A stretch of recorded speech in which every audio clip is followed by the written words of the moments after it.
चलिए कहानी को हम आगे पढ़ते हैं। मंटू के दिल में आता कि वो जाकर पिंकी से एक बार दिल की बात करे, लेकिन वो जानता था कि वो न शाहरुख खान है न ही पिंकी काजल। हाँ, अगर किसी को जरा भी भनक लग गई तो समूचे चांदपुर को अमरीश पुरी बनने में देर नहीं लगेगी।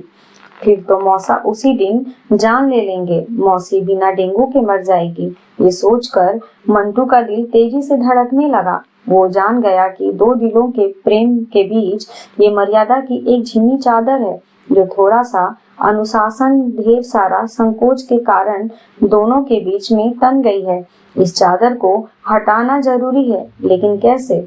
11वीं और 12वीं में बस आंखें ही बात कर पाई हैं, और 1.5 साल में हिम्मत करने के बाद पहला खत मंटू की तरफ से दीपावली में लिखा भी गया है, तो न उसका जवाब आया है और न ही उस पत्र की कोई खोज खबर है। बस इस बात की तसल्ली है कि प्रेम पत्र पहुंच गया है, लेकिन पढ़ा भी गया है या नहीं और कब पढ़ा जाएगा, इस बात का भी कोई जानकारी नहीं है। राकेश ने मंटू को उठाया। चलो चलते हैं। कहाँ? बगीचे में सरस्वती पूजा की मीटिंग है। कल से गांव भर चंदा काटना है। उत्तर टोला में तो आज सुबह ही कट गई है। चंदा और उत्तर टोला सुनते ही मंटू की सांसें तेज हो गई। उसके लिए दुनिया में चंदा का एक ही अर्थ था, वो था बस पिंकी। पिंकी उठ खड़ी हुई, लड़के भी चल दिए और लड़कियां भी जाने लगी। मंटू ने झोले से निकालकर एक कॉपी सविता की तरफ बढ़ाया और निकलने लगा। सविता ने कॉपी झोले में रख लिया और मुस्कुराती हुई क्लास से बाहर आ गई। अब सब ग्राउंड में थे, जहां साइकिल खड़ी की जाती थी। सारे छात्र निकलते जा रहे थे। पिंकी ने दुपट्टा सही किया और सविता के साथ चलने लगी। मंटू खड़ा होकर देखता रह गया, लेकिन नजरें मिलाने की हिम्मत नहीं हुई। अब दिन के 11:30 बजने वाले थे। धूप आ और जा रही थी, ठंड बढ़ती जा रही थी। उसने बैग से मफलर निकाला और कान में बांध लिया। सामने देखा, साइकिल रोककर पिंकी ने भी स्कार्फ पहनना शुरू कर दिया है।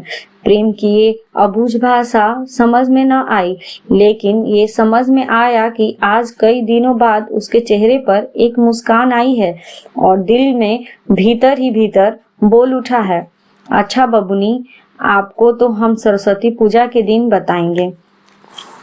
उत्तर टोले के इस आखिरी कोने से समय सरयू नदी साफ साफ दिखना शुरू हो जाती है।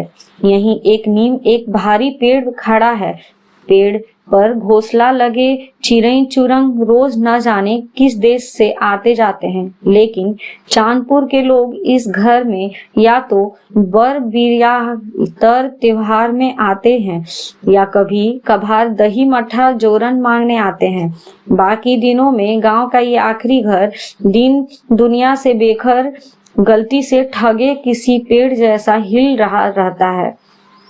घर का दरवाजा सामने बह रही सरयू नदी की तरफ खुलता है, जिसे द्वार कहा जाता है। द्वार पर बरामदा नहीं बना है, बल्कि बांस, पतलों और लकड़ी से तैयार हुई मड़ई खड़ी है, जिसे खटिया, चौकी, मच्छरदानी, साइकिल, टॉर्च, रेडियो रखने पर जगह है।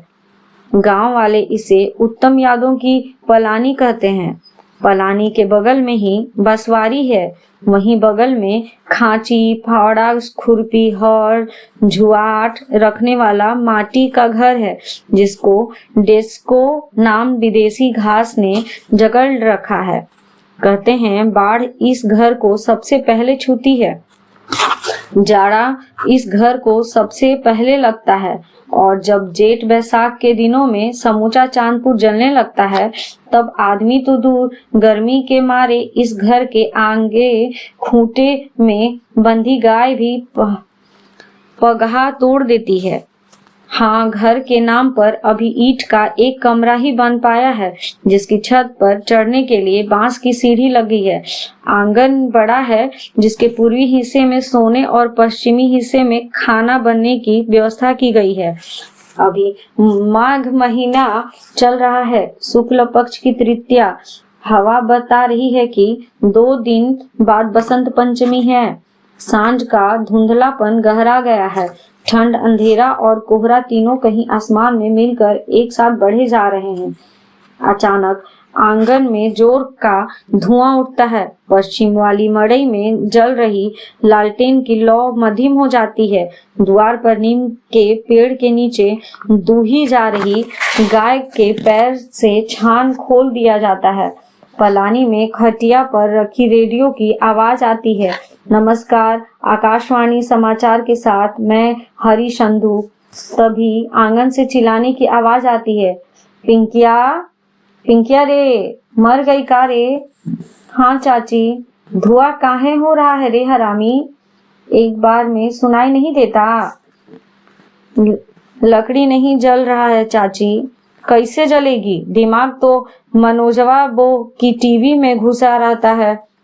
सोनुआ बिना खाए सो गया तो बता देंगे हरजाई।